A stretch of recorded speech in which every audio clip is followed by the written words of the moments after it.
እግዚአብሔር ቅዱስ ፈቃድ ባለን ጥቂት ደቂቃ ሕያውና ዘላለማዊ የሆነውን የአምላካችንን ቅዱስ ቃል እንማራለን። ለዛሬ የምንማማርበት የትምህርታችን ርዕስ የሚሆነው በኦሪት ዘፍጥረት ምዕራፍ 18 ከቁጥር 1 እስከ 8 ጀምሮ ባለው ኃይለ ቃል ወይም ክፍለ ምንባብ መነሻነት ይሆናል። አስቀድሜ መጽሐፍ ቅዱሱን ቃል በንባብ አሰማችሁና ከዛ በኋላ ወደ ትምህርታችን እንሄዳለን። በቀትርም ጊዜ እርሱ በድንኳኑ ደጃፍ ተቀምጦ ሳለ እግዚአብሔር በመምሬ አድባር ዛፍ ተገለጠለት። ዓይኑንም አነሳና እነሆ 3 ሰዎች በፊቱ ቆመው አየ። ባያቸውም ጊዜ ሊቀበላቸው ከድንኳኑ ደጃፍ ተነስቶ ሮጠ፣ ወደ ምድርም ሰገደ። እንዲህም አለ፣ አቤቱ በፊትህስ ሞገስ አግኝቼ እንደሆነ ባሪያህን አትለፈኝ ብዬ ለምናለው። ጥቂት ውሃ ይምጣላችሁ፣ እግራችሁንም ታጠቡ፣ ከዚህችም ዛፍ በታች እረፉ። ቁራሽ እንጀራም ላምጣላችሁ፣ ልባችሁንም ደግፉ፣ ከዚህም በኋላ ትሄዳላችሁ። ስለዚህ ወደ ባሪያችሁ መጥታችኋልና እነርሱም እንዳልክ አድርግ አሉት። አብርሃምም ወደ ድንኳኑ ወደ ሳራ ዘንድ ፈጥኖ ገባና 3 መስፈሪያ የተሰለቀ ዱቄት ፈጥነሽ አዘጋጅ፣ ለውሽውም እንጎቻ አድርጊ አላት። አብርሃምም ወደ ላሞቹ ሮጠ፣ እጅግም የሰባም ታናሽ ጥጃ ያዘና ለብላቴናው ሰጠው። ያዘጋጅም ዘንድ ተቻኮሉ። እርጎና ወተትም ያዘጋጀውንም ጥጃ አመጣ፣ በፊታቸውም አቀረበው። እርሱም ከዛፉ በታች በፊታቸውም ቆሞ ነበር። እነርሱም በሉ። እነርሱም ሚስት ሳራ ወዴት ናት አሉት። እርሱም በድንኳኑ ውስጥ ናት አላቸው። እርሱም የዛሬ ዓመት እንደ ዛሬው ጊዜ ወደ አንተ በእውነት እመለሳለሁ፣ ሚስት ሳራም ልጅን ታገኛለች አለ። ሳራም በድንኳኑ ደጃፍ በስተኋላው ሳለች ይህንን ሰማች። አብርሃምና ሳራም በእድሜያቸው ሸምግለው ፈጽመው አርጅተው ነበር። በሴቶችም የሚሆነው ልማድ ከሳራ ተቋርጦ ነበር። ሳራም በልቧ እንዲህ ስትል ሳቀች፣ ካረጀው በኋላ በውኑ ፍትወት ይሆንልኛልን? ጌታዬም ፈጽሞ ሸምግሏል። እግዚአብሔርም አብርሃምን አለው፣ ካረጀው በኋላ በውኑ እወልዳለሁን ስትል ሳራ ለምን ሳቀች? በውኑ ለእግዚአብሔር የሚሳነው ነገር አለን? የዛሬ ዓመት እንደ ዛሬው ጊዜ ወደ አንተ መጣለሁ፣ ሳራም ልጅን ታገኛለች። ሳራም ስለፈራች አልሳኩም ስትል ካደች። እርሱም አይደለም ሳቅሽ እንጂ አላት ይላል። ስለ ቃሉ የአምላካችን የልዑል እግዚአብሔር ስም የተመሰገነ ይሁን። ይህ ሁሉ ምናልባት ለማስታወስ ስለሚከብድ እኛ ኦሪት ዘፍጥረት ምዕራፍ 18 ቁጥር 14 ላይ ያለውን ኃይለ ቃል መነሻ አድርገን እንማራለን። እስኪ በውኑ በሉ ሁላችሁም በውኑ ለእግዚአብሔር የሚሳነው ነገር አለን?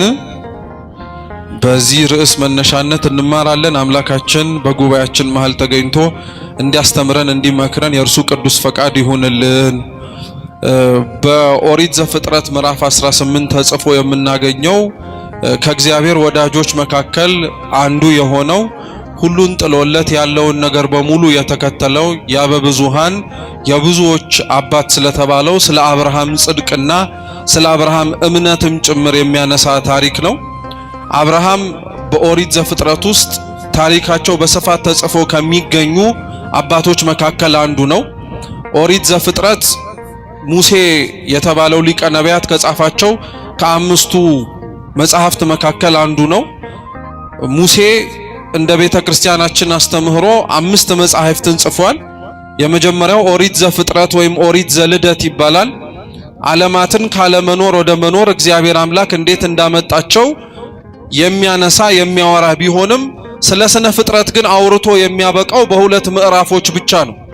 መጽሐፍ ቅዱስ ዝርዝር የሆኑ ሐሳቦችን እንደሚናገረው ሁሉ በብዙሃን ደረጃ ግን መጽሐፍ ቅዱስ ፍሬ ነገሮችን የሚያወራው።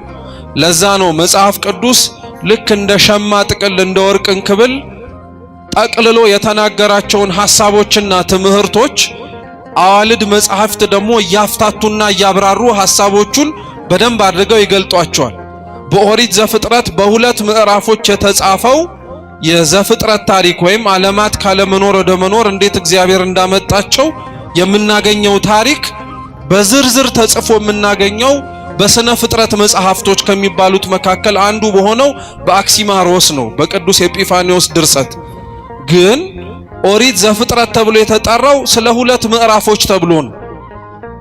ሌሎቹ ምዕራፎች ግን ከአይታቿቸው ከሆነ ስለ ሰዎች ታሪክ ነው የሚያወሩት እና ኦሪት ዘፍጥረት ላይ በጣም ሰፊውን ታሪክ ይዘው የሚገኙት አባቶች 3 ናቸው። እነሱም አብርሃም፣ ይስሐቅና ያዕቆብ ናቸው። እስኪ አብርሃም በሉ፣ ይስሐቅ፣ ያዕቆብ። እነዚህ 3ቱ ርዕሳነ አበው አርእስተ አበው እየተባሉ ይጠራሉ። የአባቶቻችን ራስ ቀደምት እግዚአብሔር አምላክ እንዴት እንደሚመለክ በሕገ ልቡና ዘመን እግዚአብሔርን እያመለኩ ያሳዩን ደጋግ አባቶች ናቸው። የመጀመሪያው ሙሴ የጻፈው መጽሐፍ ይህ ነው። ሁለተኛው የጻፈው መጽሐፍ ኦሪት ዘጸአት ነው። እስኪ ኦሪት ዘጸአት በሉ። ዘጸአት መውጣት ማለት ነው። እስራኤላውያን ወደ ግብጽ ባርነት ገብተው የቆዩባቸውን ዘመናትና እግዚአብሔር አምላክ ደግሞ ከዛ የባርነት ቀንበር ነፃ አውጥቷቸው ተስፋ ወደሚያደርጉት ወደ ምድረ ርስት ከነዓን እስኪገቡ ድረስ እንዴት እንደጠበቃቸው የምናገኘው ታሪክ ኦሪት ዘጸአት ላይ ነው። የኦሪት ዘጸአት ዋነኛ አስኳል ታሪኩም ይህ ነው። ሶስተኛው ኦሪት ዘሌዋውያን ነው። እስኪ ኦሪት ዘሌዋውያን በሉ። ኦሪት ዘሌዋውያን ከአምስቱ የሙሴ መጻሕፍት መካከል በነገድ ስም የተጠራ ነው። ሌሎቹ በነገድ ስም አልተጠሩም። ሌዋውያን የተባሉት የሌዊ ልጆች ናቸው። ይህ ደግሞ የቀደመው የደብተራ ኦሪት ወይንም ደግሞ እግዚአብሔር ይመለክበት የነበረው የታቦተ ጽዮን የድንኳኑ ስርዓት እንዴት መሆን እንዳለበት ካህናተ ኦሪት እንዴት የኦሪቱን ቤተ መቅደስ እንደሚያገለግሉት እግዚአብሔር አምላክ ስርዓት የሰራበት መጽሐፍ ነው። አራተኛው መጽሐፍ ደግሞ ኦሪት ዘሁልቅ ይባላል። እስኪ ድገሙት። ኦሪት ዘሁልቅ፣ ሁልቅ የቁጥር መጽሐፍ ማለት ነው። እስራኤላውያን ሙሴ 2 ጊዜ ቆጥሯቸዋል ይባላል። ወይም ሙሴና ኢያሱ 2 ጊዜ እንደቆጠሯቸው ይናገራል። የመጀመሪያው እስራኤላውያን የተቆጠሩት ከግብጽ ባርነት ሲወጡ ነው። ልክ የኤርትራን ባህር እንደተሻገሩ ሙሴ ቆጥሯቸዋል። ስንት ህዝብ ከዚህ ከግብጽ ባርነት ወጥቶ ወደ ምድረ ርስት ከነዓን ጉዞ መጓዝ እንደጀመረ ለማሳየት። ሁለተኛው እስራኤላውያን የተቆጠሩት ደግሞ ከነዓን ሲገቡ ነው። ከነዓን ሲገቡ ደግሞ ድጋሚ ተቆጥረው። ይሄ በዋነኝነት ኦሪት ዘሁልቅ ላይ ያለ ታሪክ ነው። አምስተኛው የሙሴ መጽሐፍ ደግሞ ኦሪት ዘዳግም ይባላል። እንደ ስሙ እንደምትረዱት ዳግም ማለት ድጋሚ ማለት ነው። በእነዚህ በአምስቱ በተለይ ደግሞ በኦሪት ዘጸአት፣ ዘሌዋውያን፣ ዘሁልቅ ላይ ያሉትን ሐሳቦች ሙሴ ድጋሚ የጻፈበት ነው። ይህ መጽሐፍ ታሪኮቹን ድጋሚ እንዲጽፍ የተገደደበትን ምክንያት ባጭሩ ላስረዳችሁ። እስራኤላውያን ከግብጽ ባርነት ወጥተው ምድረ ርስት ከነዓን ለመውረስ 40 ቀን ብቻ ነበረ ጉዞ የነበረባቸው። ነገር ግን እግዚአብሔር ከግብጽ ባርነት ካስወጣቸው ጊዜ ጀምሮ እስራኤላውያን እንዳስወጣቸውና ነፃነታቸውን ሲለምኑት እንደነበሩት እንደ እግዚአብሔር ሐሳብ ሊሆኑለት ስላልቻሉ 40 ቀን ይወስድባቸው የነበረው ጉዞ 40 ዓመት ነው የፈጀባቸው። ሰው ከእግዚአብሔር ሐሳብ፣ ሰው ከእግዚአብሔር አመለካከትና ሰው ለእግዚአብሔር ሊኖረው የሚገባው ኑሮ አለመኖር ሲጀምር ከእግዚአብሔር የሚሻውንም ነገርም ጭምር ማግኘት አይችልም። በአብዛኞቻችን ሕይወት ቅርብ ሆነው ሳለ ለምነን የራቁብን እያንዳንዱ ነገሮች ከኛ በጣም ሩቅ ሆነው አይደለም፣ ከኛ በጣም ያን ያክል ሊሰጡንም ጭምር ያልተገቡ ስለሆነ አይደለም። እግዚአብሔር ብዙ የለመናቸውን ነገሮች የሚያዘገይብን አንደኛ እነዛን የለመናቸውን ነገሮች ለመቀበል ዝግጁ ስላልሆንን ነው። የትኛውም ሰው እኮ እጁ በቆሸሸበት እህል አንስቶ አይበላም። መጀመሪያ ምኑን የሚናጸው? እጁን ይታጠባል። እንዲሁ ሁሉ እግዚአብሔርን ለለመነው ስጦታ ሁሉ ስጦታውን ለመቀበል የሚያስችል ማንነትም ለማቀበል የሚያስችል ስብዕናም ጭምር ከሌለን ያንን እግዚአብሔር እስኪያስተካክልና እስኪገነባ ድረስ የምንለምነውን ነገር ላይሰጠን ይችላል። ሁለተኛው የጠየቅነው ነገር በጣም ሊዘገይብን የሚችለው በኃጢአት ነው። እስራኤላውያን ምክንያቱ ይህ ነበር። አንዴ ጣዖት ሲያመልኩ፣ አንዴ ለፈለጉት ነገር ሲገዙ፣ አንዱ ደግሞ እግዚአብሔር ላደረገላቸው ነገር ምስጋና ቢስ ሲሆኑ። ምን ሲሆኑ አልኳችሁ? ምስጋና ቢስ ሲሆኑ። እግዚአብሔርን በነገራችን ላይ ክርስቲያኖች ኃጢአት ሰርተን ከምናሳዝነው ባልተናነሰ ስላረገልን ነገር የማናመሰግነውም ነገር ጭምር እንደሚያሳዝነው ታውቃላችሁ። እውነቴን እንደምላችሁ እግዚአብሔርን እስራኤላውያን በጣም አርገው እንዲያሳዝኑት ምክንያት የሆናቸው ኃጢአት ሰርተው የማይደረግ ነገር ስላደረጉለት ብቻ አይደለም፣ ወይም ስላደረጉበትም አይደለም። ሲያረግላቸው ለነበረው ነገር ግን ምስጋና ጭምር አያቀርቡም ነበር። እንዲያውም ያሙት ነበር። ምን ያረጉት ነበር? ያሙት ነበር። ልበ አምላክ ቅዱስ ዳዊት መዝሙር 76 በቅንፍ 77 ላይ ምን ይላል መሰላችሁ? ከአንድም ብዙ ጊዜ ላይ በግብጽ በረሃ ሲንከራተቱ ሊበሉት እየናፈቁት ስላጧቸው ምግቦች ብለው እግዚአብሔርን እህል ስጠን ብለው ይለምኑት ነበርና እግዚአብሔር ከላይ ከሰማይ መና እያወረደ ያበላቸዋል። መና እያወረደ ያበላቸው ሲጠግቡ የነበሩት እስራኤላውያን ግን ልበ አምላክ ቅዱስ ዳዊት ምን ብሎ ሲናገር እናገኘዋለን? መዝሙሩ ላይ እግዚአብሔርን እስራኤላውያን እንዲህ ብለው አሙት፣ ከላይ ከሰማይ መና አውርዶ ሊያበላን ይችላልን ብለው ተናገሩ ይላል። እየጠየቁት ያለው እግዚአብሔር ሲያረግላቸው ለነበረው ነገር የጥርጣሬና የሐሜት ነገር ነበር። እግዚአብሔርን ያሳዘነው ይህ ነው። ዛሬም በነገራችን ላይ እስራኤላውያን እግዚአብሔርን አሳዘኑት ተብሎ በሚነገረው ልክ እኛም በጣም የምናሳዝነው ኃጢአት በመስራታችን ብቻ ሳይሆን ስላረገልን ነገር እግዚአብሔርን አለማመስገናችን ነው። ሊያውም አውቀነው ሳናውቀው የተደረገልን ነገር እሺ ቢያንስ ስላላወቅነው ነው ይባላል። ለምነን እንኳን ስለተደረገልን ነገር እኛ እናመሰግን እና እግዚአብሔር በጣም ያዝንባቸው የነበረው ለዛ ነው። 40 ዘመን ፈጀባቸው። አዲስ ትውልድ ነው ከነዓንን የወረሳት። ስለዚህ አባቶቹ ትላንትና ያጠፉትን ጥፋት፣ አባቶቹ ትላንትና ከእግዚአብሔር ጋር ሲኖሩት የነበረው ኑሮ እንዲያውቀው ተብሎ ለአዲሱ ትውልድ ኦሪት ዘዳግም ተጻፈ። እነዚህና ሌሎችም በኦሪት በነገራችን ላይ የምናገኛቸው መጽሐፎች ግን ክርስቲያኖች በአጠቃላይ ሐሳባቸውና ዋነኛ ማጠንጠኛ ጉዳያቸው ግን ትንቢት ነው፣ ወይንም ደግሞ ወደፊት ስለሚመጣው ነገር እግዚአብሔር ሕዝቡን ማዘጋጀትን ነው። ኦሪት ዘፍጥረት ስለ ስነ ፍጥረት ብቻ አይደለም የሚያወራው። በነገራችን ላይ እግዚአብሔር ዓለማትን ካለመኖር ወደ መኖር ማምጣቱን ሳይሆን ኦሪት ዘፍጥረት የሚያወራው እግዚአብሔር ደግሞ ፈጥሮ ለተዳደፈውና እንደፈጠረው መኖር ላልቻለው ዓለም እንዴት አድርጎ እንደሚያስተካክለውም ጭምር ነው። ለዛ ነው የመጀመሪያውና የቀዳማዊው ፍጥረት የሚባለው አባታችን አዳም ሲበድል ምን እንዳለው ታስታውሳላችሁ? እግዚአብሔር አምላክ አዳም ከኛ እንዳንዱ ሆነን ያለው። እስኪ አዳም በሉ። ከኛ እንደ ስንቱ ሆነ? እንዳንዱ ሆነ አለ። ይሄ በነገራችን ላይ ለንግግር ተብሎ እግዚአብሔር አምላክ ከአዳም ጋር ሲያወራው ለነበረው ቃለ ምልልስ የሚነገር ሳይሆን ለወደቀው አዳም እግዚአብሔር እንዴት እንደሚያድነው ቃለ ትንቢትም ጭምር ነው የተናገረው። እግዚአብሔር አዳምን የሚያድነው ከአዳም እንደ ስንቱ ሆኖ ነው? እንዳንዱ ሆኖ እሱን ሆኖ ሰው ሆኖ ያድነዋል ለማለት ነው። ኦሪት ዘጸአትም ተመሳሳይ ነው። ስለ ግብፃውያን ግብፅ ውስጥ ይኖሩ ስለነበሩ እስራኤላውያን ነፃ መውጣት ነው ታሪኩ። ጭብጡ ግን ግብፅ በተባለች ሲኦል ውስጥ ይኖሩ የነበሩ አዳምና ልጆቹን የሚያወጣቸው በሙሴ የተተካው እውነተኛው እረኛችን የክርስቶስ ታሪክ ነው። ኦሪት ዘሌዋውያንም ተመሳሳይ ነው። ስለ ደብተራ ኦሪት ያወራ እንጂ ክርስቶስ ስለሚመሰረታት ስለ ቤተ መቅደስ ታሪክ ነው። ስለ ካህናት ሥርዓት ይናገራል፣ ግን ስለ ሐዲስ ኪዳን ሥርዓት የሚያወራም ጭምር ነው በሚስጥር። ኦሪት ዘሁልቅም ተመሳሳይ ነው። እስራኤላውያን 2 ጊዜ ተቆጥረዋል። ስንት ጊዜ?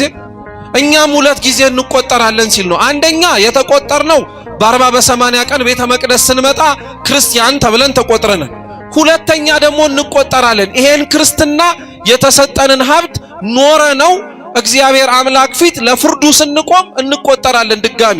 ለዛ ነው ክርስቶስ እኮ በጎቹን እና ፍየሎቹን በቀኙ ሲያቆም የበጎቹን ቁጥር እንደ ፍየሎቹ ቁጥር ያውቃቸዋል። ከነዛ ለመቆጠር ነው አሁን እኛ እየደከምን ያለን። ክርስቲያን ባመነው እምነት ብቻ ተመስግኖ የሚጸድቅ ሳይሆን ባመነው እምነት መኖር ሲችል አምኖት የሚኖረውን እምነት ደግሞ እንዳያጣ መንፈሳዊ ተጋድሎ ያስፈልገዋል። በቃ የእግዚአብሔር የሰጠንን ጸጋ መንፈሳዊ ነው ብላችሁ የምታስቡትን ምንም ነገር ክርስቲያኖች እንዳታጡት ግዴታ ተጋድሎ ያስፈልጋል። ይሄ ተጋድሎ ሰው ላይ ጥመው ይችላል። ይሄ ተጋድሎ ከሰው ጋር ላያስማማ ይችላል። ይሄ ተጋድሎ ከሰው ጋር ላያስኖርም ይችላል። ከእግዚአብሔር ጋር መጣበቅ ይሻላል እሱም ብሎ ከሰው ጋር ተጣብቆ ከመተው ይልቅ። ይሄን በደንብ ጠንቅቀው ተምረንበታል። ኦሪት ዘዳግምም ተመሳሳይ ጭብጡ ያው ነው። ድጋሚ መነገር ማለት ትላንትና ይሰበክ የነበረው በሐዋርያት ዘመን ላይ የነበረው ወንጌል ዛሬም እንደሚሰበከው ለማለት ነው። ስለዚህ ዘፍጥረት 18 ላይ ያለው የአብርሃም ታሪክ በቁመናው ለሚያነበው ታሪክ ነው። በውስጡ ግን ትልቅ ቁም ነገር አይቷል። ትልቅ ቁም ነገርም ጭምራለሁ። እሷን ነው ባጭሩ ቢያንስ ለመመልከት የምንሞክረው። እግዚአብሔር ከሁላችን ጋር ይሁን። ዘፍጥረት 18 ሲነበብ እንደሰማችሁት አብርሃም ለተወሰኑ ቀናት ማለትም ሊቃውንት ሲናገሩ 3 ቀን ነው የሚሉት። ለ3 ቀን ሰይጣን ባወቀ ምክንያት እንግዳ ካልተቀበለ በቀር እንደማይበላ ስለሚያውቅ ራሱን መስቀለኛ ከሆነ መንገድ ላይ በመታሃት ራሱን መጥቶ ደም አፍስሶ ትላንት ደገኛ ሆኖ እንግዶችን ይቀበል የነበረው አብርሃም ዛሬ ደግሞ እንግዶችን እየጠላ የሚገፋ ሰው ሆኗል ብሎ ብዙዎችን ከመንገድ ወደ አብርሃም ሳይመጡ አስቀረበት እና አብርሃም ያለ እንግዳ ሳይበላ ስለማይጠጣ ይህንን ምክንያት አድርጎ 3 ቀንና 3 ሌሊት ሳይበላና ሳይጠጣ አደረ እንግዳ እየጠበቀ። አንዳንድ ሊቃውንት ደግሞ ሲናገሩ አብርሃም 3 ቀንና 3 ሌሊት የጠበቀው ሌሎች እንግዳዎችን ለመጠበቅ ብቻ ብሎ ሳይሆን አብርሃም 3 ቀንና 3 ሌሊት ዘፍጥረት 17 ላይ ስለ ግዝረት እግዚአብሔር ሕግ ሰጥቶት ነበር እና ተገዝሮ ቁስሉ ሳይደርቅለት 3 ቀንና 3 ሌሊት እንደቆየም ጭምር ይናገራሉ። ልብ ብላችሁ ስሙ። እንግዳ ጠፍቶበት ተገዝሮ ቁስሉ ሳይደርቅለት አብርሃም ከድንኳኑ ወጥቶ እንግዳ ይፈልግ ነበር። የአብርሃምን ያለ እንግዳ አልበላም የሚለውን ቁርጥ ሕሊና ያወቀው እግዚአብሔር ታዲያ በመምሪያ አድባር ዛፍ ስር በ3 አረጋውያን አምሳል ተገለጠለት። አብርሃም እነሱን አየ። ሲነበብ እንደሰማችሁት ሮጦ ለመቀበል ሞከረ። እግራቸው ስር ዝቅ ብሎ ሰግዶ ባሪያችሁ ነኝና እባካችሁ ጌቶቼ በፊታችሁ ባለሟልነትን አግኝቼ ከሆነ እባካችሁ ገብታችሁ ቤቴ ተስተናገዱልኝ ብሎ ለመነ። እንዳልክ ይሁን አሉት። አስተናገዳቸው። ታሪኩ ይሄ ነው። ታሪኩን ድጋሚ ልተርክላችሁ ሳይሆን መጽሐፍ ቅዱስን እንዴት አድርገን ብሉይ ኪዳንን መመልከት እንዳለብን ለማጠየቅ ነው ባጭሩ ለማንሳት የምፈልገው። ብዙ ሰው የብሉይ ኪዳን ታሪክ ተፈጽሞ ያለፈና ታሪክ ብቻ ይመስለዋል። ነገር ግን ብሉይ ኪዳን ክርስቲያኖች ለሐዲስ ኪዳን ጥላ እንደመሆኑ አስቀድሞ እግዚአብሔር ሐሳቡን ከመፈጸሙ በፊት ጽፎ የምናገኝበትን መጽሐፍም ጭምር። አብርሃም የመምሪያ አድባር ዛፍ ስር ቆሞ ያያቸው ወይንም ደግሞ ተቀምጦ የተመለከታቸው 3 አረጋውያን ቤተክርስቲያናችን እንደምታስተምረን የአጋዕዝተ ዓለም የቅድስት ሥላሴ ወይም የልዑል እግዚአብሔር ምሳሌ ነው። መምሬ ማለት በነገራችን ላይ በዕብራይስጥ ራእይ ማለት ነው። ምን ማለት ነው? ራእይ ማለት ነው። አብርሃም በመምሪያ አድባር ዛፍ ስር አረጋውያኑን አየ ማለት በራእይ አብርሃም በ3ቱ አረጋውያን አምሳል በኋላ ላይ እንጨት በተባለ መስቀል ላይ የሚሰቀለውን ክርስቶስን ተመለከተው ለማለት ነው። ይህንን ክርስቶስን ሲያየው አብርሃም ወደ ዛፉ እየሮጠ ሄደና ተንበርክኮ በፊት ሞገስን አግኝቼ ከሆነ እባክህ ተስተናገድልኝ አለ። አብርሃም ያንን እንግዳ ለመቀበል ሲወጣ መጀመሪያ የነበረበትና የተገኘበት ቦታ ከድንኳኑ ወጥቶ ነው። እስኪ ከድንኳኑ ወጥቶ በሉ። ከድንኳኑ ወጥቶ ማለት ምን ማለት መሰላችሁ? አብርሃም እንግዳውን ሲቀበልና ሲጠብቅ የነበረው እንደ እንግዳነቱ ከድንኳኑ ወጥቶ ነው ሲባል ሰው እግዚአብሔርን ለመቀበል ሲፈልግ ድንኳን ከተባለ ከስጋዊ አስተሳሰብ መላቀቅ አለበት ለማለት ነው። ከዛ ወጥቶ ከድንኳኑ ፊት ላይ ቆሞ ይጠብቅ ነበር። ሰው እግዚአብሔርን ለማወቅ ሰው እግዚአብሔርን ለመረዳት ይህን ማድረግ ነው ያለበት። ዝናቡ ረበሻችሁ አይደለም? ቦታችሁን ያዙ ወደ መጠለያው። አብርሃም በመምሪያ አድባር ዛፍ ስር 3ቱን አረጋውያን ሲያገኛቸው ቀትር 6 ሰዓት ነበር። በቀትር 6 ሰዓት ነው ቅድስት ሥላሴ የአብርሃም ድንኳን ባለበት ቦታ ላይ በዛች ዛፍ ስር የተገለጡት። እንዲሁ ሁሉ ቀትር በተባለ ሰዓትም ዛፍ በተባለ መስቀል ላይ ጌታችን ኢየሱስ ክርስቶስ ተሰቅሎ ለዓለም ድህነት እንደታየው ሁሉ ማለት ነው። አብርሃም ያንን ምስጢር ለማየት ሲል ከነበረበት ድንኳን ወጥቶ ነበር የተቀመጠው። የድንኳኑ መውጣት ደግሞ እንደ ድንኳን መውጣት ተብሎ አባቶቻችን አላለፉትም። የድንኳኑ መውጣትን አንደኛ አብርሃም እግዚአብሔርን ለማየት ከድንኳኑ መውጣቱን እግዚአብሔርን የምትፈልግ ነፍስ ድንኳን ከተባለ ማንኛውም ስጋዊ ነገር መውጣትና መሸሽ እንዳለባት ለማስተማር ነው ይላሉ። ሰው እግዚአብሔርን ፈልጎ አንድ ቦታ እግዚአብሔርን ላይስማማው የሚችልበት ቦታ ደግሞ ሆኖ ሊሆን አይችልም። ተመልከቱ ክርስቲያኖች፣ አብርሃም ለእግዚአብሔር ብሎ መውጣት የጀመረው ዛሬ ከድንኳኑ አልነበረም፣ ድሮም ጨምሮ ነበር። ገና ስሙ ሳይቀየርለት አብርሃም ተብሎ ተጠርቶ ትላንትና ይኖርባት የነበረችው እዛች የጣዖት አምልኮ ከተማ ውስጥ እንኳን ሲኖር እግዚአብሔር አምላክ እየፈለገው ይወጣ ነበር። እግዚአብሔር አምላክን እየፈለገው ይወጣ ነበር። ምን ብሎ ብትሉ ታስታውሱ ከሆነ አብርሃም ያመልክ የነበረውና እየሸጠ ይተዳደርም የነበረው በጣዖት አምልኮ ነው።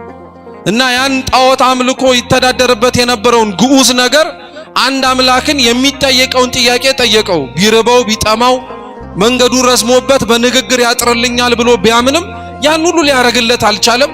አብርሃም ያንን ሁሉ ጥሎና አቃጥሎ አምላክ ፍለጋ ነው የወጣው። ያላመለከው ነገር የለም። አምላክን ፍለጋ ፀሐዩን ፈልጓል፣ ጨረቃውን ፈልጓል፣ ነፋሱን ፈልጓል፣ እሳቱን ፈልጓል፣ ውሃውን ፈልጓል። እግዚአብሔርን ብሎ ያልፈለገው ነገር የለም። ዛሬ የአብርሃም ታሪክ የሚተረከው እግዚአብሔርን ብላችሁ የት ቦታ ፈልጋችሁ አጣችሁታል ማለት እኮ ነው። የት ፈለግነው እግዚአብሔርን? እውነት እንደ አብርሃም እኮ እግዚአብሔር ከርታታ የሆነች ነፍሳችን ማረፊያችን እንደሆነ አምኖ እንዲህ ያክል ሁሉ ውጣ ውረድ ውስጥ እኮ መግባት የሚፈልግ ማንም የለም። ሁሉም እግዚአብሔርን በቀላል መንገድ ነው ማግኘት የሚፈልገው፣ ሳይደክም፣ ሳይወጣ፣ ሳይወርድ፣ ሳይጨነቅ። ይሄ አልፎ ተርፎ እንኳን ለሐዲስ ኪዳን መክብብ የተባለች ሕግ ምንድናት ብትባሉ የመጀመሪያይቱ ሕግ ምንድናት ይላል ቅዱስ ኤፍሬም ሶርያዊ? ማንም እኔን ሊከተል የሚወድ ቢኖር መስቀሉን ተሸክሞ ከኋላ ይምጣ የምትለዋል። ማንም ሰው በዚህ ጊዜ ላይ ግን አብዛኞቻችን ብትመለከቱ አኗኗራችንን እንኳን የክርስቶስን መስቀል ለመሸከም ይቅርና መስቀሉን ራሱ እሱ ተሸክሞልን እኛ በነጻነት ብንሄድ እንመርጣለን። ግን መውጣት ያስፈልጋል። በቃ የሆነ ዋጋ ለእግዚአብሔር ብሎ መከፈል ግድ ይለዋል። እና ያ ዋጋ ነው አብርሃም የከፈለው። ሁሉንም አማልክት ናቸው ብሎ የሚያምናቸውን ነገሮች በሙሉ ሲፈትሽ፣ ሲወጣ ሲወርድ ሲፈልግ ከርታታ የሆነች ነፍሱ የምታርፍበት ቦታ አጣ። ከአቅሙ በላይ ሲሆን ግን ያው የፀሐይ አምላክ ተናገረኝ አለ። ለዛ ነው አባቶች ሊቃውንት ሲናገሩ ምን ይላል መሰላችሁ? የሰው ዕውቀቱና እምነቱ አብረው ተናበው የሚሄዱ ነገሮች መሆን አለባቸው። ሰው አዋቂ ስለሆነ አማኝ መሆን አይችልም አይባል። ሰው አማኝ ስለሆነ ደግሞ አትወቅም አይባል። አንዳንድ በተለምዶ እየተባሉ ነገር ግን መታረም ያለባቸው ነገሮች መካከል ምን መሰላችሁ? አንዳንድ እያወቁ በቤተ ክርስቲያን ውስጥ ያለውንም ትምህርት እየተማሩ እያጠፉ ያሉ ሰዎችን ሲመለከት አንዳንድ ሰው ምን ይላል መሰላችሁ? አጥፍቶ እያወቁ ከማጥፋት እንዲሁ ዝም ብዬ ሳልማር ቤተ ክርስቲያንን እንዲሁ ያልተማረ ሆኜ ብኖር እመርጣለሁ የሚል ሰው ገጥሟቸው ያውቃል? የተማረ ሰው ሲያጠፋ አይቶ የተማረ ሰው ሲሳሳት ተመልክቶ ማለት ነው። መማርን ለማመን በጣም እንደሚያዳግት ነገር ማመንን ደግሞ ላለማወቅ በጣም እንደማይሆን ነገር አድርገን አናጋጫቸው። ማመንም ማወቅም አብረው መሄድ ይችላሉ። ልዩነታቸው ግን ምን መሰላችሁ? ዕውቀት ለማንኛውም ሰው ሊያደርሰው የሚችለው እስከዚህ ደመና ነው። ጭንቅላቱ ሊያደርሰው የሚችለው እስከዚህ እስከሚመለከተው ነገር ነው። እንኳን ጭንቅላት ይቅርና አይን እንኳን ማየት የሚችለው ማየት እስከሚችልበት ርቀት ነው። ከዛ በኋላ ነገሩ እንኳን እያለ ቢሆን አይናችሁ ግን ማየት ላይችል ይችላል። አሁን እዚህ ሆናችሁ ልታዩት የምትችሉት እኔን ወይ ሊቃውንቱን አሊያ ከጀርባ ያለውን የቤተ መቅደሱን በር ነው። ከዛ ውስጥ ያሉትን የቤተ መቅደሱን ነገሮች ግን ማየት ስላልቻላችሁ እናንተ በአይናችሁ እነዛ ነገሮች የሉም ይባላል? መልሱ እንጂ አይባልም በፍጹም። ማየት ያቃተው የማን አይን ነው? የሰውም ጭንቅላት ተመሳሳይ ነው። እስከ ደመናው ነው ማለት ዕውቀታችሁ እስካወቃችሁበት ልክ ሊደርስ የሚችል ነገር ጋር ያደርሳችኋል። ዕውቀት ለክርስቲያን ይሄ ነው። እምነት ግን ምን ያረጋል መሰላችሁ? ከደመናው በላይ ያሻግራችኋል። የማይታየውን ያሳያችኋል። የማይታመነውን እንድታምኑ ያረጋችኋል። አብርሃም በዕውቀቱ እስከሚችለው ድረስ ሄደ። ከዕውቀቱ በላይ ግን ሲሆን እምነቱን ተጠቀመ። የፀሐይ አምላክ ተናገረኛል። የዛን ጊዜ ለእግዚአብሔር ነገረው። ምን አለ? ከካራን ውጣ አለው። ከምን ውጣ? ከካራን ውጣ አለው። አያችሁት? አብርሃም እግዚአብሔርን ለመከተል መውጣት የጀመረው ከዛች ድንኳን አይደለም፣ ከሀገርም ጭምር ወጥቶለታል እግዚአብሔር ብሎ። ዛሬ እኮ እንደ ሀገር ካለንባቸው ብዙ ነገሮች የማይስማሙ ክፉ ነገሮች መውጣት እንዳለብን ታውቃላችሁ። ነውሩ፣ ኃጢያቱ፣ ጭካኔው የማይስማሙን ብዙ ነገሮች አሉ። ልንወጣባቸው የሚገቡ መገኘት የማይጠበቁብን ብዙ ቦታዎች አሉ። ስለተገኘንባቸው ልንመስላቸው የማይጠበቁብን ራሱ እጅግ ብዙ ነገሮች አሉ። በጣም ብዙ ክርስቲያን ነው የምነግራችሁ፣ ክርስቲያኖች ስላለበትና ስለሚሆንባቸው ጉዳዮች ምክንያት አድርጎ ብዙ ነገሮቹ ሲለወጥ ይችላል። ለምሳሌ ክፉ የሆነ ዓለም ውስጥ ስለኖርን ክርስቲያኖች ክፉ መሆን አለባቸው ማለት ነው? የሚዋሽ የሚቀጥፍ የሚያታልል የሚያጭበረብር ዓለም ላይ ስለኖርን እኛም እንደዛ ለመሆን ግዴታ መታደል አለብን ብላችሁ ታምናላችሁ? አይኖርብንም። ግን ለምደነዋል እንደዛ መሆን አለብን ብለን አይምሯችን። ለዛ ነው የታክሲ ላይ ጥቅስ አይታችሁ ታውቃላችሁ? በፍየል ዘመን ምን አትሁን የሚል